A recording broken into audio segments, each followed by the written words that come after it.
Começa agora Voz da Rede, o programa do Sindirede, o Sindicato dos Trabalhadores em Educação da Rede Pública Municipal de Belo Horizonte.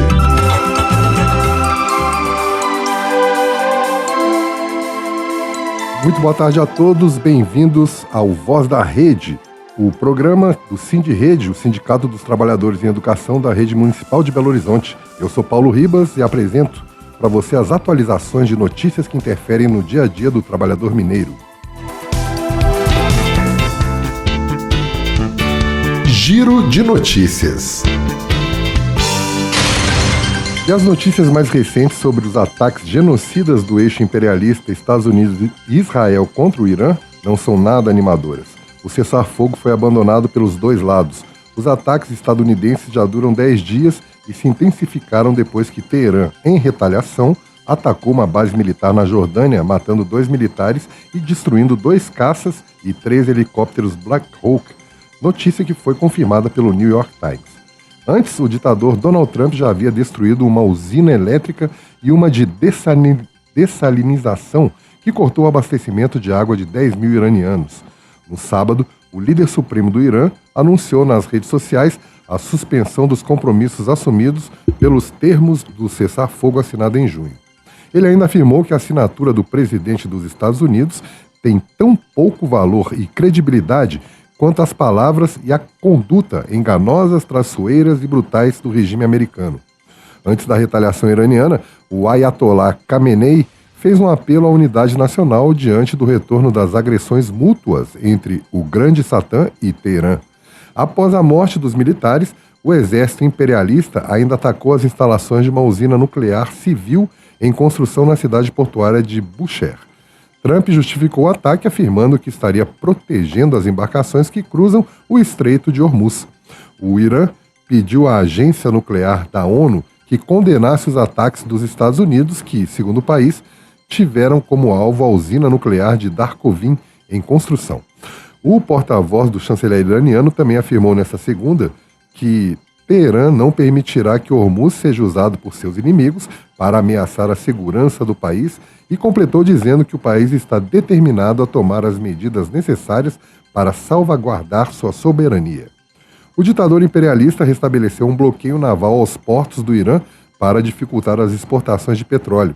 Já os ataques de Israel ao Líbano têm diminuído, restando alguns conflitos isolados. Na última segunda-feira, o exército do Líbano assumiu o controle de 3 vilarejos no sul do país que estavam ocupados pelo exército genocida e sionista de Israel. Em junho, Israel e Líbano firmaram um acordo para acabar com o conflito em meio ao frágil período de cessar-fogo. O tratado estabelece a retirada gradual das forças israelenses do sul do Líbano, abrindo espaço para as forças armadas libanesas, que deverão garantir que a região fique livre de armas combatentes e infraestruturas do Hezbollah. Autoridades israelenses, no entanto, afirmaram que suas tropas militares permanecerão em uma zona de segurança, a 10 quilômetros ao longo da fronteira, enquanto o Hezbollah permanecer armado. Enquanto isso, civis, tanto do Irã quanto no Líbano, convivem diariamente com o medo de ser bombardeados sumariamente a qualquer momento. O governo imperialista dos Estados Unidos está oficialmente em campanha pelo fim do Tribunal Penal Internacional, conhecido como Tribunal de Haia, principal órgão de justiça para a condenação de acusados de crimes contra a humanidade. Na terça-feira da semana passada, o secretário de Estado dos Estados Unidos, Marco Rubio, afirmou que seu país pretende desmantelar o tribunal sediado na Holanda, que possui mandados de prisão contra figuras como o primeiro-ministro de Israel, Benjamin Netanyahu, e o presidente da Rússia, Vladimir Putin. Para Rubio, o tribunal é uma ameaça existencial à soberania americana, afirmando que os Estados Unidos não reconhecem a jurisdição do tribunal sobre cidadãos, militares ou autoridades. Eles também ameaçam impor sanções, restrições de visto e proibições de viagem a funcionários do Tribunal Penal Internacional e a governos que colaborem com o órgão. O Departamento de Justiça dos Estados Unidos também notificou formalmente o tribunal de que não cooperará com nenhuma solicitação de investigação, extradição ou prisão. Os Estados Unidos usam como pretexto o discurso que tribunais internacionais não podem se sobrepor às leis estadunidenses. No ano passado, Washington já havia imposto sanções a 9 integrantes do Tribunal de Haia, incluindo juízes e promotores por causa das investigações sobre crimes de guerra cometidos por forças dos Estados Unidos no Afeganistão e por Israel em Gaza. O anúncio provocou imediata condenação de especialistas em direito internacional e de organizações de defesa de direitos humanos. O objetivo dos Estados Unidos e Israel em cometer crimes de guerra sem punição ficou evidente e foi unânime em todas as análises. Vale lembrar que o Tribunal Penal Internacional tem jurisdição apenas para investigar crimes cometidos em países que são parte do Estatuto de Roma, que estabeleceu o tribunal. Ele jamais abriu investigações sobre crimes cometidos em solo estadunidense e os Estados Unidos não ratificaram o tratado. Além disso, o Tribunal de Haia é uma corte de última instância. Isso significa que ele só age quando os tribunais nacionais de um país não querem ou não conseguem julgar esses crimes. Se a justiça de um país for independente e estiver processando ativamente os culpados, o tribunal não interfere, ao contrário do que sugeriu Marco Rubio. O órgão entra em cena para evitar a impunidade quando governos protegem ditadores, criminosos de guerra ou quando o sistema judicial de um país colapsou devido a uma guerra. E assim como no Brasil, onde estão querendo descriminalizar o racismo, a extrema-direita só pensa em normalizar crimes, inocentar corruptos e repassar verbas públicas para seus próprios bolsos. E para o povo, nada. E lá se vão 1000 dias e nada de obra de revitalização da Avenida Afonso Pena estar pronta. O início aconteceu em 2023, com previsão e promessa de entrega em 2024. Por enquanto já foram gastos mais de 23 milhões de reais e a obra segue sem data de conclusão definitiva. Foram diversas paralisações e alterações de projeto. O trecho com a ciclovia foi demolido sumariamente por decisão da Prefeitura sob a justificativa de impactos não previstos no trânsito e na fluidez do tráfego para ônibus e emergências médicas. Vale lembrar que, mesmo com a construção da ciclovia tendo sido decidida em consulta pública, a Prefeitura demoliu assim mesmo. O portal da transparência do município apresenta a obra como em andamento, com 88,55% de execução.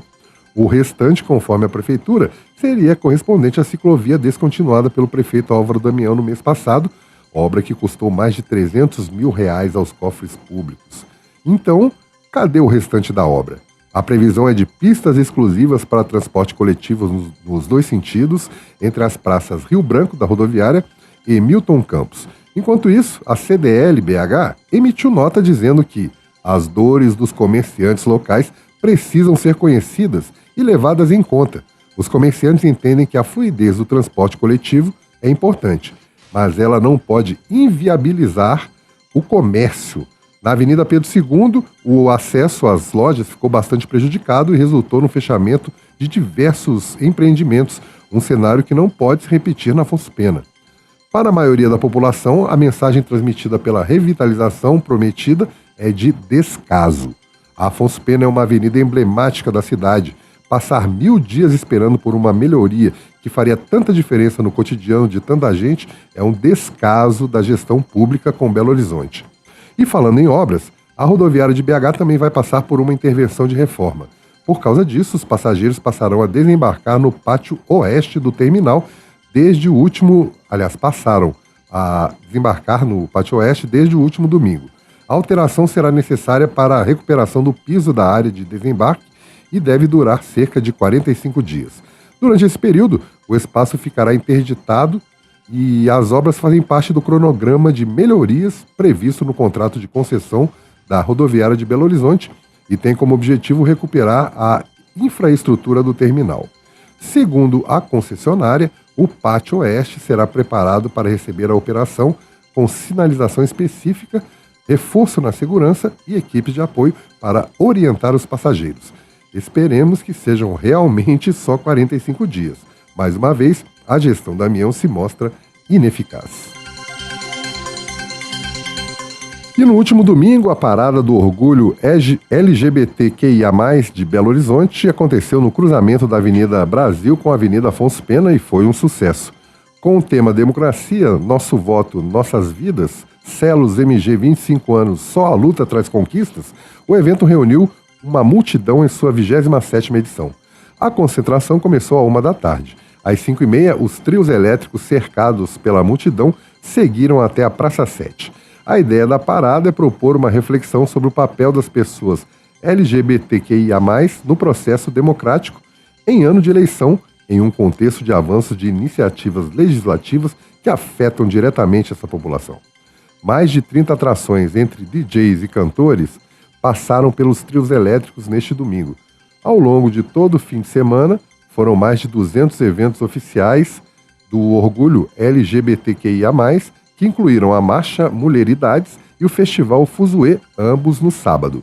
Este é um ano crucial para o público da parada, com ofensivas constantes de legisladores conservadores tentando usurpar os direitos já conquistados a duras penas. Vamos prestar bastante atenção nas propostas dos candidatos para fazer um Congresso mais inclusivo.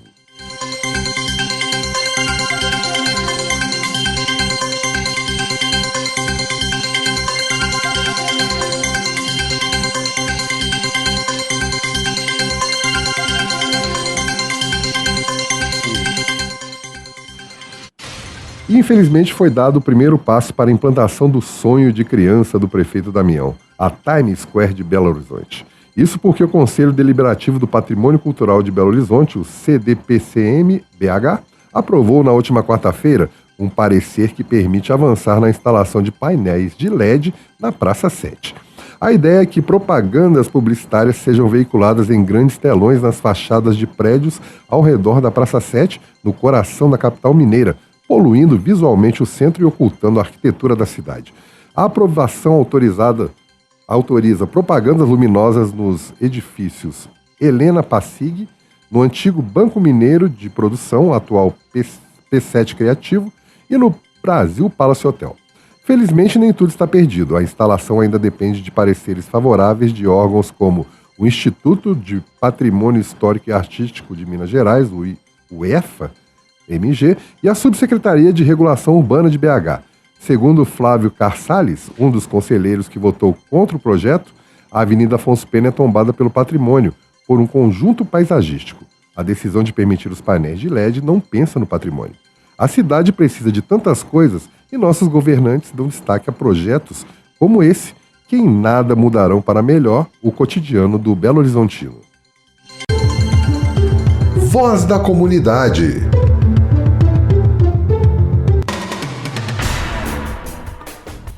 Boa tarde, pessoal. E no Voz da Comunidade de hoje, nós vamos tratar sobre dois problemas. O primeiro é sobre a questão da reposição, que a gente segue com problemas, e o segundo é sobre uma novidade que a SMED soltou com relação aos trabalhadores readaptados das escolas, em especial os professores. Boa tarde, pessoal. Sou professora de Educação Infantil na Prefeitura de Belo Horizonte e fui pega de surpresa com um e-mail encaminhado pela ADIRE, me proibindo o retorno ao trabalho a partir de 1º de agosto, devido a eu ser readaptação profissional. Isso trouxe uma profunda insegurança e incerteza quanto ao meu futuro profissional. Além dos impactos pessoais e financeiros, essa medida compromete minha dignidade como servidora pública e desconsidera o direito à readaptação funcional. Instituto previsto justamente para assegurar que trabalhadores com limitação de saúde possam continuar exercendo suas atividades de forma compatível com a minha condição, né, ou a condição de todos que estão nesse caso. Isso não é um privilégio ou concessão da administração pública, mas um direito assegurado, que preenche requisitos legais. Impedir o meu retorno ao trabalho sem garantir esse direito representa uma medida que amplia ainda mais a minha vulnerabilidade e reforça o processo de exclusão. Eu entendo que a decisão adotada pela secretária municipal de Educação, Natália, e pelo prefeito Álvaro Damião, revela uma postura profundamente discriminatória, na medida que nega a uma servidora o exercício de um direito legalmente previsto, produzindo efeitos que extrapolam a minha situação individual e atingem outros trabalhadores que dependem da readaptação para permanecer ativos no serviço público. Trata-se de uma medida que afronta os princípios da dignidade da pessoa humana, da igualdade, da valorização do servidor público e da inclusão. Eu, como mulher negra, professora da rede pública mãe solo e praticante de candomblé, vivencia a situação com especial preocupação. Ela reforça a desigualdade historicamente imposta a grupos socialmente vulnerabilizados. A possibilidade de retornar ao trabalho gera instabilidade e econômica, além de sofrimento emocional, sentimento de desamparo e profunda incerteza quanto à continuidade da minha carreira, construída ao longo de anos de dedicação ao serviço público. Além disso, a insegurança maior é de que nada foi publicado no Diário Oficial do município. Isso nos causa estranheza, não saiu nenhuma portaria. Esses comunicados estão sendo enviados pelas DIRES diretamente às escolas, sem nenhum respaldo legal, e a gente fica assim, sem saber o que fazer. Não fala quais serão os próximos passos, o que a gente vai ficar fazendo dentro de casa, se vai ser um home office, se a gente vai ficar sem salário. Isso causa grande preocupação, tanto para mim, acredito para os outros servidores em readaptação. Quero deixar aqui a minha indignação. Os readaptados pedem socorro a todas as instâncias. Quem puder nos ajudar, seja via judicial, seja legislativo, o que for. Nós precisamos de ajuda e amparo nesse momento. Senão a gente vai adoecer ainda mais e cada dia vai ficar mais inviável a gente poder retornar às nossas funções, porque o objetivo da readaptação é que um dia a gente consiga voltar integralmente para a sala de aula e com saúde, para poder dar um ensino de qualidade para as crianças. Boa tarde, muito obrigada. Sobre a questão da reposição, como a gente vem tratando, tem vários problemas, tiveram profissionais impedidos de repor atividades que a SMED fez a escolha de impedir essa reposição, e por isso, no programa de hoje, iremos escutar um pai de estudante e uma estudante dizendo o quanto isso tem impactado a reposição da aula dos mesmos. A intenção da Secretaria Municipal de Educação, da Prefeitura Municipal de Belo Horizonte é punir, infelizmente, as professoras e os professores e toda essa categoria que tem tentado se organizar para reivindicar melhorias nas condições de vida e de trabalho. A gente também conversou com algumas pessoas, estudantes, famílias, que têm presenciado esse ataque à educação em Belo Horizonte e que têm sentido justamente essa forma que a Secretaria resolveu de fazer a reposição. Então, como a gente vem dizendo há muito tempo aqui no nosso programa, por várias semanas, a escola não é composta somente de pessoas em sala de aula, muito antes pelo contrário. Tudo na escola é pedagógico e todos os processos que acontecem nas escolas, eles são educativos. Então, todo mundo, mesmo o pessoal da limpeza, as trabalhadoras da limpeza, os trabalhadores da portaria, os trabalhadores que a gente acha que não estão diretamente ligados com a educação, também são importantes no processo educativo de crianças, adultos, jovens e idosos. E aí agora a gente vai ouvir um áudio de uma aluna da EJA, uma aluna da Educação de Jovens e Adultos, que tem relatado a dificuldade da reposição sem um professor, um funcionário readaptado funcional que foi impedido de repor. E o quanto que ele tem quanto que tem sido sentido a falta dele nesse espaço da escola e quanto que ele tem feito falta justamente nos processos educativos que os estudantes vivenciam nas escolas. Me chamo Vanderleia, eu sou aluna da Escola Municipal Paulo Mendes Campos e lá estou reencontrando novamente, assim como vários alunos. Temos lá uma biblioteca que é muito importante para nós alunos do EJA, gente, muito importante mesmo, faz muita falta para nós. E não poderia esquecer que lá se encontra o professor, o funcionário Robson, excelente professor, gente, excelente, maravilhoso mesmo. Ele está em readaptação funcional e ele faz um excelente trabalho lá, maravilhoso com a gente que é aluno. Não poderia esquecer que essa biblioteca é muito importante para todos nós, alunos lá da Escola Municipal Paulo Mendes Campos. E fica aqui o agradecimento, toda vez que a gente vai lá, a gente é muito bem recebido. recebidos, amamos a biblioteca de lá, que é maravilhoso, isso é muito importante para nós alunos do EJA. E fica aqui o agradecimento de todos nós alunos de lá da Escola Municipal Paulo Mendes Campos. A gente fica muito agradecida, essa biblioteca é muito importante para a gente mesmo, muito importante, é de coração. E fica aqui o agradecimento de todos nós. Meu nome é Edilson e meu filho chama Vitor e ele faz parte aqui do programa PIP, de reforço escolar da nossa escola Daniel Alvarenga. E no momento ele está sem essas aulas de reforço porque a prefeitura não permitiu a professora estar lecionando nesse momento como pagamento de greve. Bom, eu acho isso um absurdo. É o direito do meu filho, não só do meu filho, como todas as crianças que necessitam e faz parte desse programa e tem sentido bem, né, no sistema educacional aqui da nossa comunidade. Eu acharia mais do que justo, mais do que certo, elas estarem exercendo esse papel que é de função e tem agradado a toda a comunidade aqui. Valeu!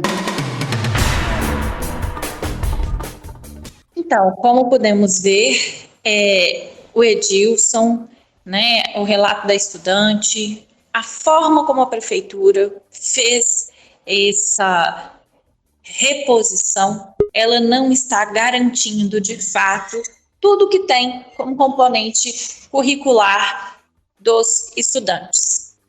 Então, é importante, né, que a prefeitura repense essa política e essa prática que ela tem feito para que possamos, de fato, ter uma reposição com qualidade, atendendo os estudantes e as suas necessidades e as necessidades das famílias. Porque não basta somente a PBH fazer o que ela quer, da forma como ela quer.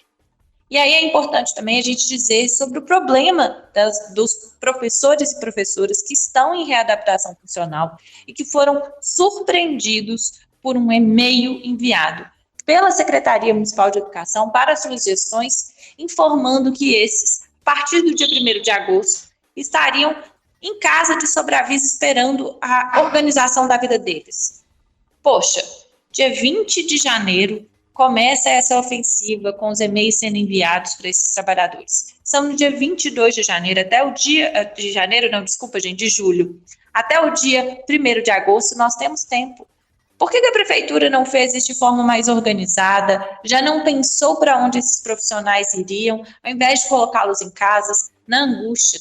Já são profissionais que não estão nas suas funções como professores por alguma questão, ou tem um problema ortopédico, ou tem um problema de saúde mental, ou tem um problema de voz, porque nós, professores, temos muitas questões relacionadas à voz, porque é o nosso principal instrumento de trabalho no nosso corpo, ou mesmo essas doenças do corpo.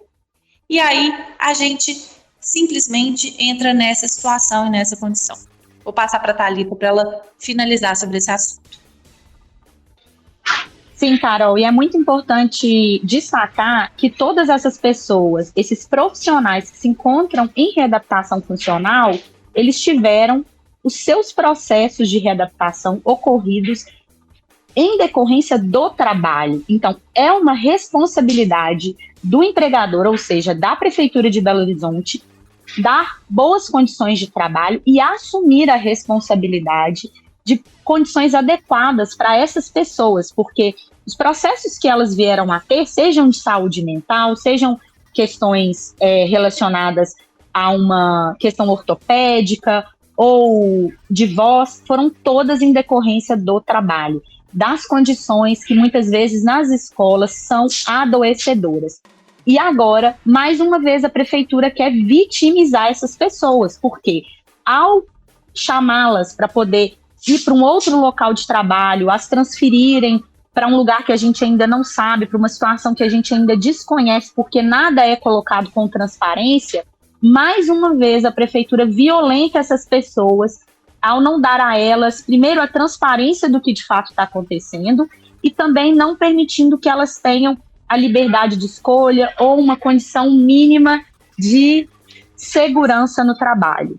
Nós seguimos em luta para que os direitos de cada trabalhador e cada trabalhador seja respeitado e que as pessoas ainda não sejam mais violentadas diante dessa situação.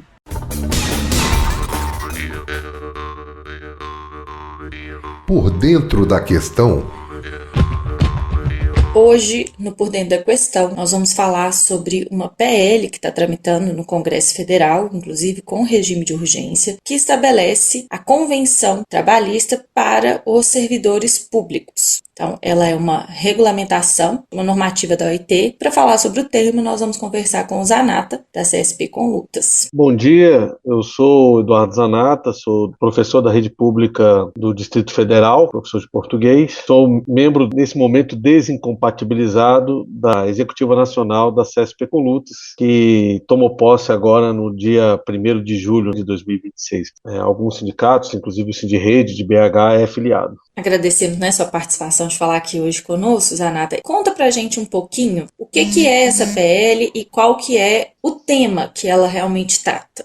O projeto 1893 de 2026, ele surge de uma reivindicação do movimento sindical, dos servidores públicos, de todas as esferas, para regulamentar a Convenção 51 da OIT, que, entre outras atribuições, ela determina que os servidores públicos devem ter o direito à negociação coletiva. A OIT é o órgão internacional, a Organização Internacional do Trabalho, vinculado à ONU. O Brasil é parte da ONU, parte da OIT, e em 2010, o Congresso Nacional aprovou a assinatura do Brasil à Convenção 51 da OIT. Desde então, na verdade, já se cobrava desde antes, primeiro a assinatura do Brasil à Convenção 51 da OIT e depois que ela foi assinada, a regulamentação desse direito dos servidores públicos. Como parte dessa movimentação para regulamentar esse direito à negociação coletiva anual dos servidores públicos, teve uma iniciativa do então senador, hoje ministro do Tribunal de Contas da União, que era o Anastasia, o governador de Minas Gerais, inclusive, para regulamentar. Era um projeto que tinha muitos problemas, mas foi uma primeira tentativa de regulamentação. O projeto acabou sendo vetado pelo governo Temer sob a justificativa de vício de origem, porque o projeto não foi de origem do Executivo Federal, foi origem do próprio senador. Então, isso acabou impedindo a regulamentação naquele momento. O movimento sindical, desde que o Lula foi eleito, começou uma pressão para que o Executivo Federal, para evitar o problema do vício de origem, não mandasse um projeto de lei para regulamentar esse direito à negociação coletiva dos servidores públicos. E o projeto foi lançado 15 de maio desse ano,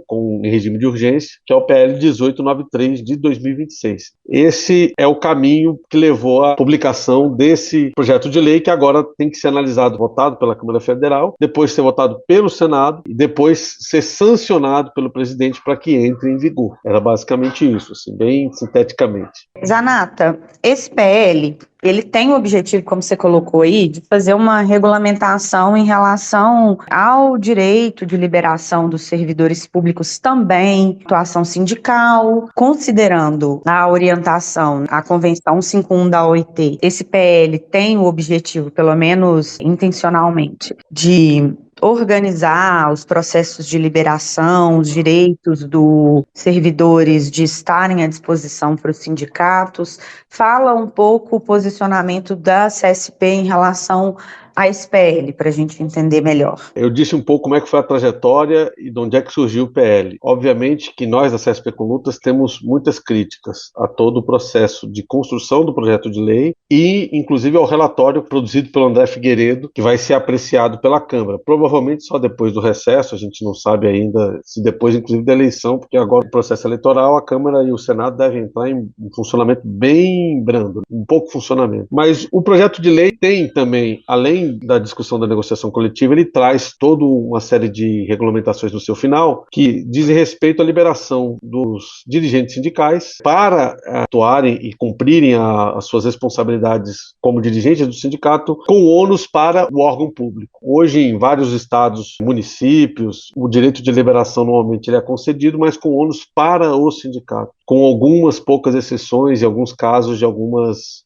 unidades da federação e municípios. E agora a lei estabelece isso como uma regulamentação geral. Então, todos os servidores de todas as esferas, obviamente, vão se criar instruções normativas ou portarias para regulamentar os critérios de liberação posterior à aprovação da lei, mas ele também diz respeito disso. Mas isso é uma reivindicação e é um avanço, uma parte de uma reivindicação histórica do movimento sindical, mas ele está aí muito mais como a cereja de um bolo envenenado do que propriamente para poder garantir esse direito, certo? Então, o objetivo fundamental fundamental é fazer com que o movimento sindical lute pela aprovação desse projeto, tendo em vista esse elemento, e ignore todos os outros problemas que existem dentro do projeto, que, na nossa opinião, da CSP com Lutas, altera quase nada a respeito do direito real de negociação coletiva dos servidores públicos e ainda cria problemas graves quando criam mecanismos em que associações vão poder ter a possibilidade de serem parte do processo de negociação coletiva, que abre um precedente bastante perigoso, na nossa opinião, para que os órgãos públicos escolham com quem eles querem negociar.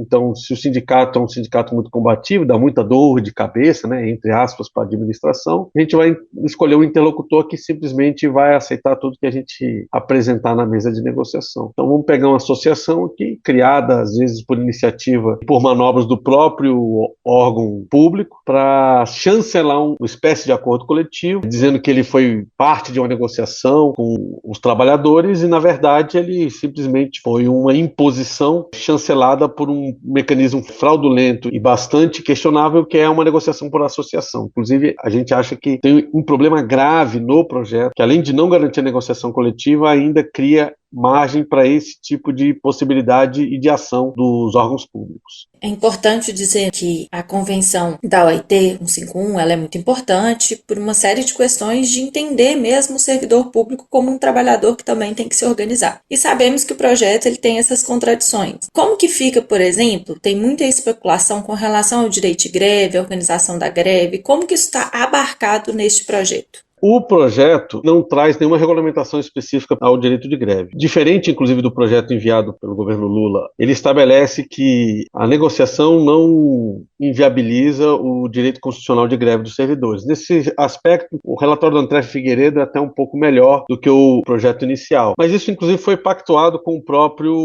MGI. O André Figueiredo disse que o relatório que ele apresentou foi parte de uma negociação direta com o Ministério da Gestão e Inovação, que é liderado pela Esther Dweck, e que, portanto, com a chancela do governo. Isso, vamos dizer, não altera muito o que é a situação atual dos servidores públicos, né? Hoje você não tem uma lei que regulamenta o direito de greve dos servidores, na nossa opinião, inclusive, felizmente, que a tendência de um projeto de lei desse é tornar ainda mais restritiva. Você tem uma jurisprudência do STF que determina que 30%, que é o mesmo que se aplica ao setor privado, 30% dos serviços têm que ser mantidos em caso de greve. O que a gente sabe é que, na prática, não se cumpre. Hoje, praticamente qualquer greve de servidores, é muito raro uma ser considerada legal. Os governos entram no judiciário, imediatamente o judiciário coloca ou considera a greve abusiva ou ilegal, e às vezes considera legal, como aconteceu, por exemplo, no caso do IBAMA, ano passado determinou o funcionamento de 90% do órgão. Ou seja, não tem greve, certo? Se você faz uma greve em que você tem que funcionar praticamente a totalidade, o órgão simplesmente não tem o direito de greve. Então, o direito de greve dos servidores hoje, na prática, ele é bastante restrito. E o projeto de lei, ele simplesmente repete o elemento que está na Constituição, que não vai resolver essa questão do direito à greve dos servidores, que hoje já não resolve. Hoje, na prática, o direito de greve dos servidores, em relação ao corte de ponto e à legalidade, ela é bastante questionada na Justiça, e normalmente nem os 30% que estabelece como jurisprudência do STF, praticamente tudo do serviço público é considerado essencial, e aí eles jogam percentuais assim, de 90%, 95% de funcionamento do órgão. No caso das greves que são consideradas legais, que hoje são já a minoria delas. Nesse sentido, o projeto não altera muita coisa, não. Zanata, a principal crítica que a CSP faz é que o governo ele pode participar da negociação e depois rejeitar o resultado. Como que a central propõe tornar os acordos obrigatórios, considerando justamente que os reajustes das carreiras, a criação de despesa, muitas vezes depende da lei e da previsão orçamentária? Na prática, o projeto ele não dá direito à negociação, ele dá direito à reunião, porque você pode passar 6 meses, 1 ano reunindo com os órgãos públicos, com as autarquias, etc. Fecha-se um acordo, aí de repente lá o prefeito, o governador, muitas vezes pode acontecer da mudança, né, de gestão de um ano para outro, inclusive nos anos eleitorais, ele fala assim, não, eu não concordo, não vou aplicar. Outro problema grave também é que ele fala o seguinte, olha, garante o direito à negociação independente dos resultados. Então o direito à recomposição da inflação, que é um direito inclusive legal, garantido, que não se cumpre, os servidores do setor privado, em teoria, têm o direito legal da recomposição da inflação. Só que com as reformas trabalhistas que foram feitas pelo Temer, Temer e com as medidas do próprio STF, que acabou, por exemplo, com a ultratividade dos acordos coletivos, esse direito hoje ele não se aplica na prática e não existe hoje o direito de recomposição salarial dos servidores privados e o dos servidores públicos menos ainda. Você tem direito a reunir, mas não chegar a resultado nenhum e tá tudo bem. Hoje, se a gente fecha um acordo na mesa de negociação, o chefe do executivo diz que não quer encaminhar ou que não tem acordo com aquilo que foi negociado e propõe modificações, ele pode apresentar um projeto completamente diferente daquilo que foi assinado na mesa de negociação para o órgão legislativo votar. A gente acha que era possível criar mecanismos legais que, a partir do pacto assinado, tivesse a obrigação de implementação, mas isso obviamente envolve uma mudança legal muito mais complexa. O executivo deveria ser obrigado a levar o projeto, como foi acordado, para dentro das câmaras de vereadores. Em 2024, por conta de uma série de greves, o governo fechou uma série de acordos com várias entidades sindicais. Na hora de entregar o projeto de lei para o Congresso Nacional para cumprir os acordos que foram feitos, em vários acordos coletivos, se não quase a totalidade deles, o projeto que estava dentro do Congresso Nacional era diferente daquilo que foi acordado entre as entidades. Os principais pontos que o projeto tem recebido crítica, que é a questão da greve, da falta de paridade de representação. Então, assim, é importante que as pessoas entendam que a gente vive uma realidade no Brasil muito diferente da organização sindical quando se trata dos servidores públicos, que é aquilo que você começou dizendo, não há uma organização única no país. Da mesma forma que existem governos que simplesmente não sentem, existem governos como a Prefeitura Municipal de Belo Horizonte fez com a nossa campanha no ano passado, que sentem e faz nota pública dizendo, fizemos não sei quantas reuniões com o sindicato, mesmo que ela não tenha sido deliberativa. Então a gente sabe que essa é uma realidade também, que se torna um fazer reuniões que não resolvem nada. Você acha que tem mais alguma questão que é importante falar sobre o projeto? Nossa opinião, a convenção determina o direito de negociação. Você explicou bem aí o que aconteceu com os servidores. Hoje, o projeto garante, no máximo, o direito de se reunir. Basicamente é isso. É para tomar cafezinho com o gestor ou o negociador indicado com o governo. Pode ser que ele chegue lá, não apresente nada, e ele vai fazer justamente essa manobra. A gente fez reunião e tentou negociação. O objetivo, tem que entender por que o governo lança esse projeto. Primeiro, teve um grupo de trabalho formado pelo Ministério e pelo movimento sindical para construir o projeto. A CSP com Lutas participou inicialmente dessa movimentação. Inclusive, na época, eu era assessor da Central, participei dessas mesas. Depois de praticamente fechado um projeto que era limitado, mas era muito melhor do que existe hoje, o governo falou, olha, a gente vai prorrogar por mais 3 meses o grupo de trabalho, nós vamos incluir a questão da regulamentação do direito de greve, e ele propôs essa coisa esdrúxula aí no projeto, que é esse poder do órgão sobre se vai implementar ou não aquilo que foi negociado. Diante disso, nós rompemos com a mesa. A CSP com Lutas falou, olha, me desculpa, mas não é esse o acordo que foi feito para a criação da mesa. Quando estava tudo certo para encaminhar o projeto, o governo vem dar uma facada nas costas da gente com esse tipo de atitude. Então o governo vai ficar jogando ilusões nessas reuniões, não é negociação, porque é reuniões, que podem demorar meses e meses e meses para ficar protelando, enganando, postergando o processo de mobilização de uma categoria, para desgastar a entidade sindical e a própria categoria, para que no fundo eles saiam no final com um acordo ou muito rebaixado, ou às vezes nada, que essa capacidade de mobilização ela vai sendo minada a partir desses mecanismos, entre aspas, de negociação, para na prática garantir e os governos, de maneira geral, apliquem a política do ajuste fiscal. Bom, eu acho que a gente já está caminhando para encerrar. Queria que você destacasse mais elementos, considerando que esse projeto de lei, ele não é o ideal, mas a gente precisa lidar, inclusive, com a realidade concreta e não o que existe no mundo das ideias. Se ele determina propostas e contrapropostas que sejam escritas e fundamentadas, exige representantes com os poderes para negociar. E um outro elemento muito importante, né, que nós vivemos, inclusive, esse ano aqui na rede municipal, a determinação e a política de práticas antissindicais. Existem governos que não estabelecem nada. E é nessa diversidade, inclusive, de atuação com os sindicatos é que a gente precisa considerar quando se estabelece uma regulamentação nacional. Por que vocês identificam que isso não representa um avanço em relação à situação atual? Mesmo entendendo que o projeto é insuficiente. Por que a gente acha que isso não resolve? O documento lá com a proposta do André Figueiredo reconhece que, como prática antissindical, tentar inviabilizar o processo de negociação. Qual é a consequência para o governo se ele comete uma prática antissindical? Nenhum. Vai ficar classificado como prática antissindical, mas a consequência concreta qual é? Nenhuma. Não pode ser considerado como uma improbidade administrativa, que seria uma possibilidade legal, por exemplo. Tentativa dos governos de inviabilizar a negociação coletiva ou de não aplicar os acordos que foram negociados configuram prática antissindical. Tá, qual é a consequência disso? Nada. Apesar de terem muitas coisas que a priori são positivas, que o projeto apresenta, do enquadramento em práticas antissindicais por parte da administração pública, pelo direito de negociação, isso viram conceitos que não têm nenhum tipo de punição para aqueles administradores e gestores que praticarem esse tipo de medidas, isso acaba virando letra morta. Não resolve a situação por conta disso, na nossa opinião. As palavras e algumas coisas que estão lá são muito bonitas, são muito corretas, mas na medida em que eles não revertem nenhum tipo de punição, eles na prática não conseguem obrigar os administradores e os gestores ou inibir a postura desses administradores e gestores de entrar em práticas Embora o Brasil tenha ratificado a Convenção 151 da OIT, Organização Internacional do Trabalho, há mais de uma década, ainda não existe uma regulamentação nacional capaz de assegurar de maneira efetiva que a União, os estados e municípios negociem com as entidades representativas dos trabalhadores. Então, para poder aprofundar um pouco mais esse assunto, hoje nós vamos conversar também com o Sérgio Antônio Kampfer, secretário de Aposentados e Assuntos Previdenciários da Confederação Nacional dos Trabalhadores em Educação, a CNTE, entidade que acompanha a tramitação do projeto e que defende a regulamentação da Convenção 151. A discussão ela ganhou centralidade com a tramitação do projeto de lei 1893 de 2026, que pretende estabelecer as normas gerais para a negociação das relações de trabalho no serviço público.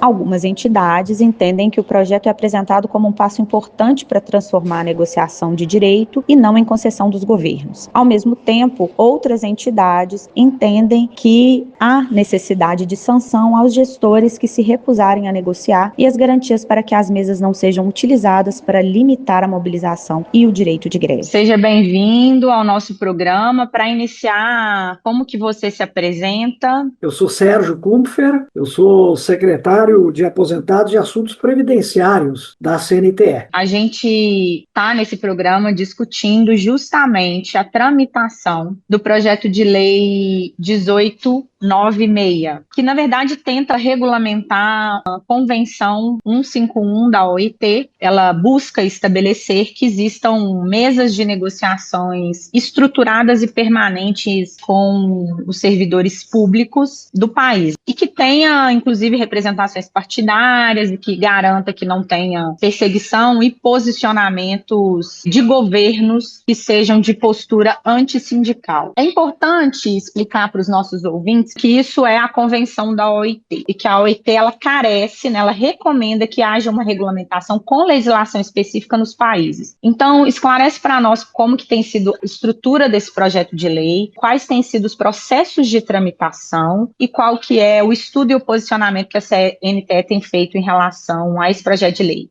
A Convenção 151, é bom lembrar, Thalita, que ela nasceu no dia 27 de junho de 1978. Portanto, é quase meio século que a Organização Internacional do Trabalho estabeleceu essa convenção para que existisse o direito de sindicalização para os servidores públicos, para que exista negociação coletiva e permitir que os trabalhadores tenham voz ativa diante dos governos e estabeleçam mesas de negociações para dirimir conflitos que possam haver por parte dos interesses do governo e por parte dos interesses dos trabalhadores. Mesas de negociações permanentes, elas são ótimas para resolver problemas no cotidiano, mas em tempo permanente. Bom para os trabalhadores e é bom para o serviço público. Todo movimento que está sendo feito pelo movimento sindical do setor público para regulamentar a Convenção 151 é bom para o servidor, é um fator corporativo, mas, sobretudo, é bom para a estabilidade e o bom funcionamento dos serviços públicos, sejam eles na educação, sejam eles na saúde ou sejam eles na segurança pública. Por exemplo, quando tem mesa de negociações permanentes, diminui os conflitos, se aparam as arestas no cotidiano e a tendência é de uma normalidade muito maior na prestação de serviços e uma vida mais tranquila dos servidores públicos. Então esse é o espírito da convenção que ela quer estabelecer. Exemplo que existe com o movimento sindical há muito mais tempo na iniciativa privada. Existe uma database, existem coisas desse gênero e da negociação coletiva. E faz tempo que o setor público persegue essa ideia da regulamentação formulação da convenção. Demorou muito para nascer. Direito de sindicalização não demorou tanto, foi na Constituinte, a nova Constituição de 88, popularmente chamada de Constituição Cidadã. Os servidores públicos, eles não podiam ter sindicatos. Eles eram representados através de associações. Com a Constituição foi autorizado que eles formassem sindicatos. E foi o que aconteceu. País afora, todos os estados, municípios, todos criaram os seus sindicatos. Só que nós não temos regulamentado a Convenção 151. Nós não temos data base. Os governos simplesmente, tanto de BH, de Porto Alegre, do Rio Grande do Sul, qualquer lugar, depende da boa vontade do executivo de negociar ou não negociar. Isso é uma situação totalmente injusta e ela prejudica enormemente os servidores e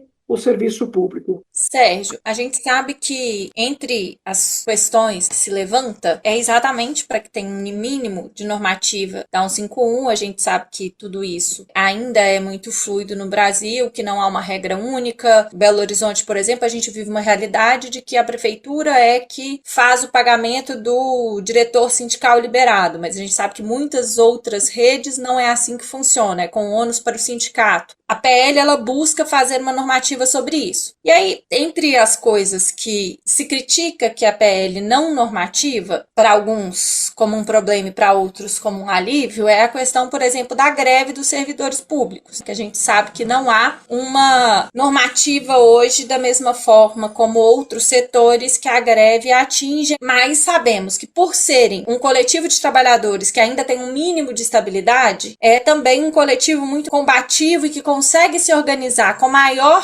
facilidade do que outros coletivos de trabalhadores que sofrem mais perseguições e outras formas de impedimento dessa organização. Então, fala um pouco para a gente desse processo, que é uma das questões que tem sido criticada dentro da PL. Greves do setor público, nós vivemos há décadas. Nós fazemos greve. Nós exercemos esse direito de pressão de fazer greve. O que não está estabelecido, e isso que a gente precisa, é fazer com que haja negociação. A gente faz pressão, faz greve, mas todas as negociações são arrancadas através desse tipo de movimento, não por uma obrigação do gestor de fazer isso. E o projeto 1893, ele quer introduzir legalmente essa obrigação dos governos, sejam eles municipais, estaduais, federal, de estabelecer a mesa de negociação. Isso que vem sendo construído pelo movimento sindical há muito tempo. E agora, nesse ano, foi construído através de um GT das centrais sindicais, das confederações, etc., mas principalmente liderado pelas centrais sindicais, com exceção de uma central, todas as centrais buscaram a construção desse projeto, que foi feito com a participação, inclusive, do governo federal. Quem apresentou o projeto na Câmara foi o governo federal. Ele foi apresentado no dia 17 de abril desse ano. O próprio governo reconhece esse direito dos servidores. E ele é justamente para estabelecer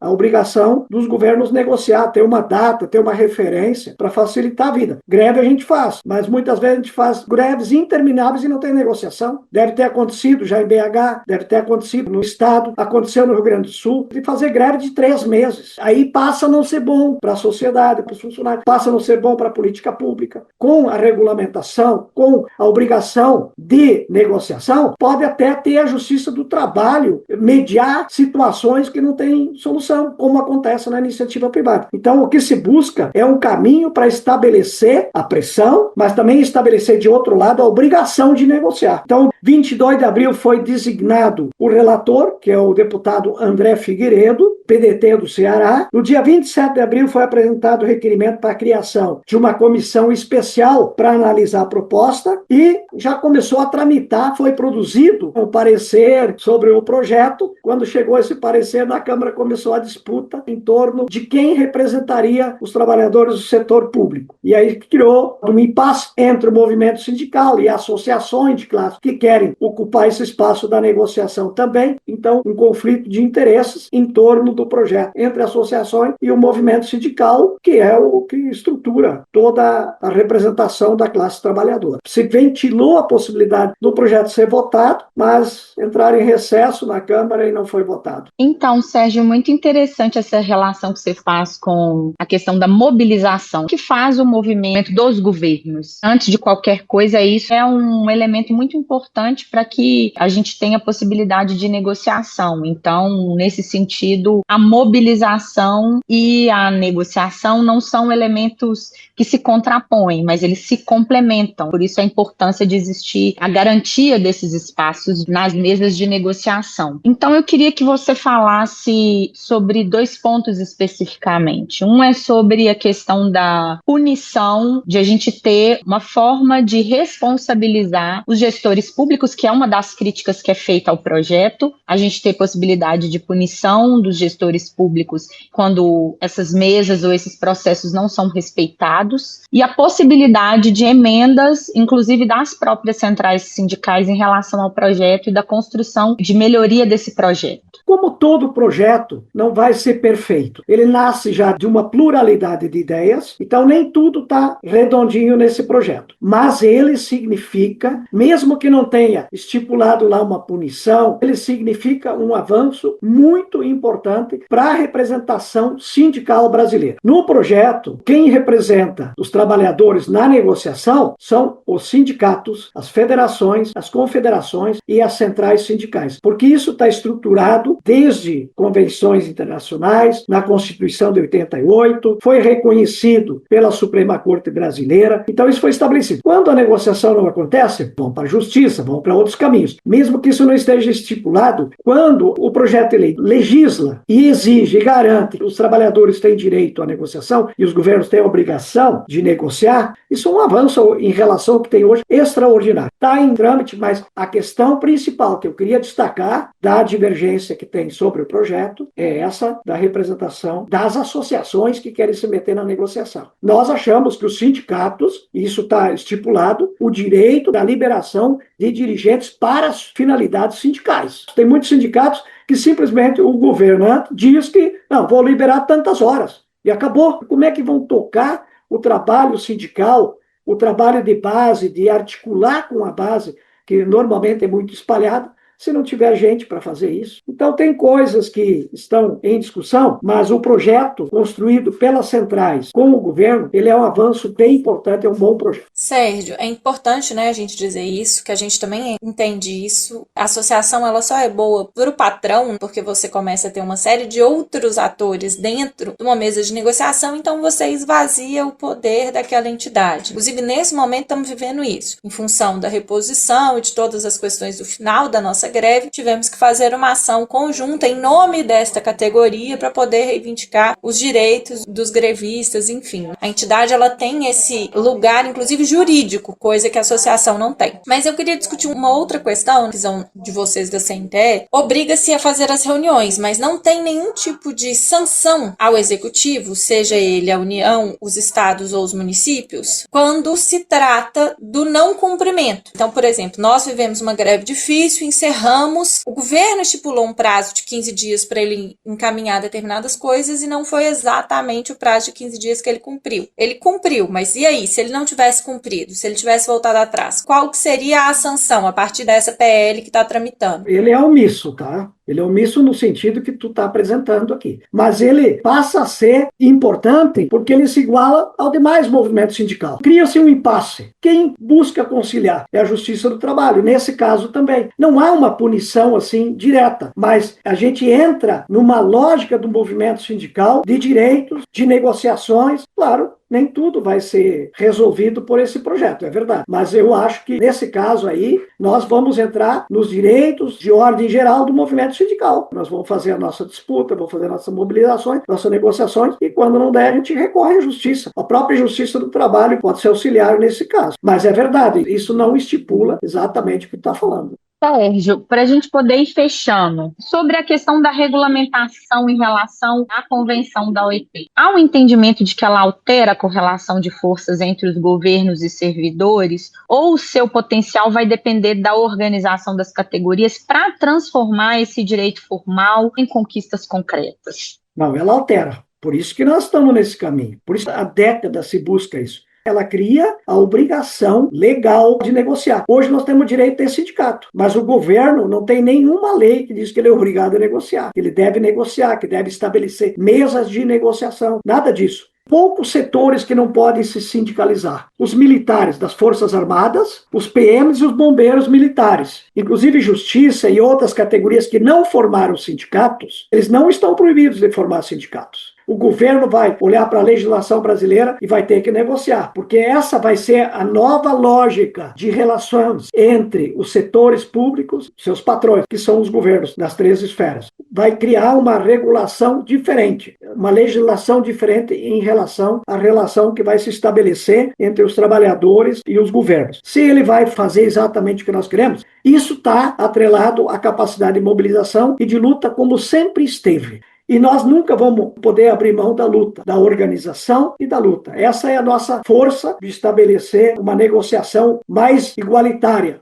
Sérgio, para a gente finalizar, tem alguma coisa ainda assim que você acha importante de destacar com relação a essa questão da PL e dessa possibilidade de ter uma convenção trabalhista para os servidores públicos? Eu gostaria só de dizer o seguinte: a CUT e as demais centrais sindicais que estão fazendo esse movimento pela aprovação do projeto como ele foi encaminhado pelas centrais, ele representa uma conquista histórica por reconhecer formalmente a negociação coletiva do setor público, valorizar o servidor e contribuir para que as relações de trabalho sejam mais democráticas e transparentes. A gente torce para que seja aprovado e tenha negociação coletiva mesmo. Conversamos com o Zanata da CSP com Lutas e com o Sérgio da CNTE sobre o PL 1893 deste ano, que é um PL do governo federal, que estabelece a convenção trabalhista para os servidores públicos. O que é importante os ouvintes entenderem? Nenhuma luta dos trabalhadores é em vão e nenhuma conquista dos trabalhadores vem por meio que não seja de luta. Esse PL é fruto de uma pressão de décadas, mas esse PL tem problemas que merecem a nossa atenção. A questão, por exemplo, do patrão, pode ser a prefeitura, o governo do estado ou mesmo a União, não ter nenhum tipo de responsabilização se ele não cumprir aquilo que foi determinado. Sabemos que o regime de acordos coletivos ou de convenções trabalhistas, ele tem fragilidades. Ele é importante porque ele caracteriza e ele facilita os processos, inclusive o entendimento de que nós estamos falando de uma pauta trabalhista, e isso é muito importante, porque os servidores públicos acabam muitas vezes ficando nesse limbo. Então isso é fundamental. É importante a gente entender que ainda assim precisamos ter avanços. Essa estrutura não vai dispensar em momento nenhum